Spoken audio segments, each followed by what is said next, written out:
আমি অনেক চেষ্টার পরও মা হতে পারছি না, তাই অনেকে আমাকে অনেক আমলের পাশাপাশি তাবিজ ব্যবহার করতে বলছেন, অনেকে কটু কথাও বলেন, কিন্তু আমি খুবই সন্দিহান গুনাহের ব্যাপারে। দয়া করে সঠিক তথ্য দিয়ে সহযোগিতা করবেন। বোন ফারজানা প্রশ্ন করেছেন, দেখুন, যে সমস্ত বোনের বাচ্চা হয় না, আমাদের সমাজে এক শ্রেণীর কুলাঙ্গার, এক শ্রেণীর খারাপ মানুষ আছে যারা ওই মেয়েদেরকে নিয়ে কটু কথা বলে, আছে না নাই? গ্রামাঞ্চলে বিশেষ করে অনেকে আছেন এই সমস্ত বোনদেরকে খোঁচা মেরে কথা বলেন। সন্তান হওয়া না হওয়া এটা কি পৃথিবীতে কোনো মানুষের হাতে? কোনো মানুষের হাতে? সন্তান দেওয়া বা না দেওয়ার মালিক কে?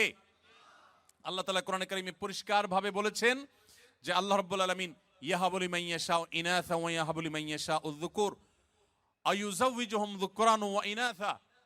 আল্লাহ তাআলা যাকে ইচ্ছা তাকে কন্যা দেন, তাকে যাকে ইচ্ছা তাকে ছেলে দেন। কাউকে আল্লাহ তাআলা দুইটাই দেন, কাউকে আল্লাহ কিছুই দেন না। এটা সম্পূর্ণ আল্লাহর ইখতিয়ার। অতএব এই কারণে যদি কোনো মেয়েকে বা কোনো ছেলেকে কেউ দোষারোপ করে, সে আল্লাহর কাছে কবিরা গুনায় লিপ্ত আসামি। যদি সে মুখে দাঁড়িয়ে থাকে, সে যদি হাজী সাহেব থাকে, সে যদি মসজিদের সভাপতি সেক্রেটারি হয়, সে যদি আলেম ইমাম সাহেবও হয়, তারপরে সে আল্লাহর কাছে অপরাধী এবং ক্রিমিনাল, বিকজ সে একজন নির্দোষ মানুষকে সে দোষ দেওয়ার চেষ্টা করেছে। এজন্য খবরদার, সন্তান হয় না, সব ছেলে হয় অথবা সব মেয়ে হয়, এজন্য মেয়েদেরকে অথবা ছেলেদেরকে কাউকে কোনো দোষ দেওয়া যাবে না। এটা সম্পূর্ণ আল্লাহর ফয়সালা। এর পাশাপাশি বোন যেটি জানতে চেয়েছেন যে সন্তান না হওয়ার জন্য আপনাকে বিভিন্ন আমলের কথা বলেন, বিভিন্ন আমল আপনি করতে পারেন। কোরআনে কারিমে বিভিন্ন আয়াত আছে, যে আয়াতগুলো আমল করার মাধ্যমে, পাঠ করার মাধ্যমে, সেগুলো পড়ে পানিতে ফু দিয়ে খাওয়ার মাধ্যমে বিভিন্নভাবে সন্তান আল্লাহ তাআলা দান করেছেন। বিশেষ করে আমি আপনাকে কোরআনের আমলের কথা বলতে চাই। আপনারা জানেন আল্লাহ নবী ইব্রাহিম আলাইহিস সালাম, তাকে আল্লাহ তাআলা বার্ধক্যে সন্তান দিয়েছেন, বৃদ্ধ বয়সে সন্তান দিয়েছেন। আল্লাহর আরেক নবী জাকারিয়া আলাইহিস সালামকে আল্লাহ তাআলা বৃদ্ধ বয়সে সন্তান দিয়েছেন, যে বয়সে সন্তানের আশাই তারা ছেড়ে দিয়েছিলেন, নিরাশ হয়ে গেছেন যে এই বয়সে সন্তান হবে না। ঠিক তখন আল্লাহ তাআলা অলৌকিকভাবে সন্তান দিয়েছেন। তারা আল্লাহর কাছে সন্তান চেয়ে দোয়া করেছেন। সেই দোয়াগুলো আপনিও করতে পারেন, স্বামী স্ত্রী উভয় নিয়মিত করতে পারেন। তার ভিতরে একটা দোয়া হলো রব্বি হাবলি মিনাস সলিহিন, আল্লাহ আপনি আমাকে নেক সন্তান দান করেন। এই দোয়া বেশি বেশি পাঠ করবেন। এমনকি যাদের সন্তান আছে, আবারও সন্তান হবে সে আশা রাখেন, আপনিও আল্লাহর কাছে দোয়া করবেন, রব্বি হাবলি মিনাস সলিহিন। আমার সাথে বলেন সবাই, রব্বি হাবলি মিনাস সলিহিন। এর অর্থ হলো, হে আল্লাহ আপনি আমাকে নেক সন্তান দান করেন। মনে রাখবেন, আপনার ছেলে মেয়ে, আপনার সন্তান সন্ততি যদি নেক হয়, আল্লাহ ভীরু হয়, তাদের মধ্যে যদি আল্লাহর ভয় থাকে, তাহলে সেক্ষেত্রে এই সন্তান আপনার জন্য সবচেয়ে বেশি উপভোগ্য হবে, আপনার দুনিয়ার জীবনকে জান্নাতে পরিণত করবে, আখিরাত তো আছেই।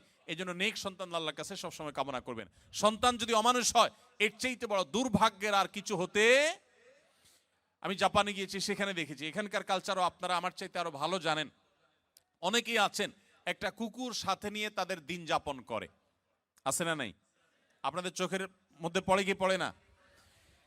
বৃদ্ধ বয়সে একজন মানুষ একটা কুকুরের বাচ্চা, কুকুরের একটা ছানাকে নিয়ে তার দিন রাত সে পার করে দেয়, তার সবকিছু সে শেষ করে দেয় শুধু একটা কুকুরের বাচ্চাকে সাথে নিয়ে।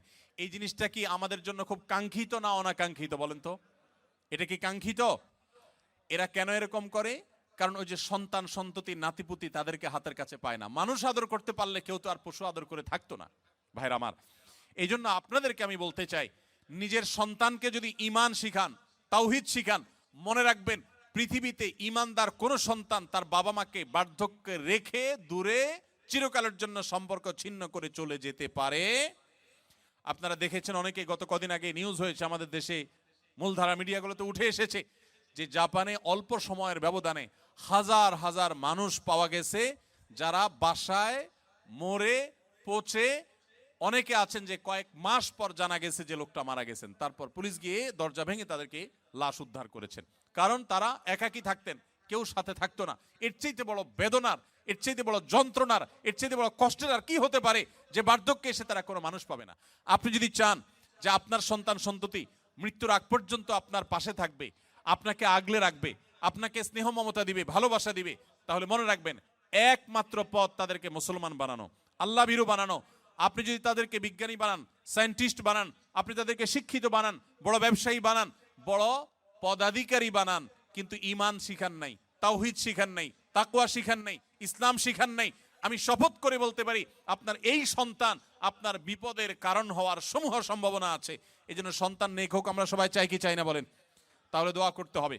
যে বোন চেয়েছেন তার জন্য এবং অন্য সবার জন্য বলছি, রব্বি হাবলি মিনাস সলিহিন, আয়াত বেশি বেশি করে পাঠ করবেন। আরেকটা দোয়া হলো রব্বি লা তাদারনি ফারদা ওয়া আনতা খায়রুল ওয়ারিসিন। বিশেষ করে যাদের সন্তান হয় না তারা এই দোয়াটা বেশি বেশি পাঠ করবেন, রব্বি লা তাদারনি ফারদা, হে আল্লাহ আমাকে একা আপনি রেখে দিবেন না, ওয়া আনতা খায়রুল ওয়ারিসিন, আপনি সর্বোত্তম ওয়ারিস, তারপরেও আপনি আমাকে নেক সন্তান দান করুন। এই দোয়ার মধ্যে সেটি চাওয়া হয়েছে। অতএব রব্বি লা তাজারনি ফারদা ওয়া আনতা খায়রুল ওয়ারিসিন, এই দোয়া পাঠ করবেন ইনশাআল্লাহ তাআলা। এর বাইরেও আরো বহু দোয়া আছে, রব্বি হাবলি মিন লাদুনকা যুররিয়াতান তাইয়্যিবা, রব্বি হাবলি মিন লাদুনকা যুররিয়াতান তাইয়্যিবা, আল্লাহ আপনার পক্ষ থেকে আপনি আমাকে পবিত্র এবং ভালো সন্তান দান করেন, ইন্নাকা সামিউদ দুআ, আপনি দোয়া শ্রবণকারী। আমি আমার জীবনে বুঝজ্ঞান হয়েছে থেকে নিয়ে একটি দোয়া ছাড়ি নাই, রব্বানা হাবলানা মিন আজওয়াজিনা ওয়া যুররিয়াতিনা কুররাতা আয়ুন ওয়াজআলনা লিল মুত্তাকিনা ইমামা। সূরা ফুরকান আয়াত নম্বর 74, 74 আয়াত নম্বর। সূরার নাম হলো সূরা আল ফুরকান।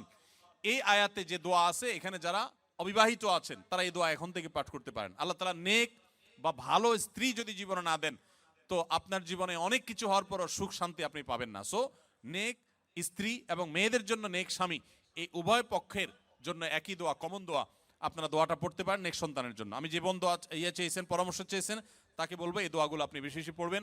সূরা ফুরকানের 74 নম্বর আয়াত, এর বাইরে আরো 3টা দোয়া বলেছি, রব্বি হাবলি মিনাস সলিহিন, রব্বি লা তাজারনি ফারদা ওয়া আনতা খায়রুল ওয়ারিসিন, রব্বি হাবলি মিন লাদুনকা যুররিয়াতান তাইয়্যিবা ইন্নাকা সামিউদ দুআ।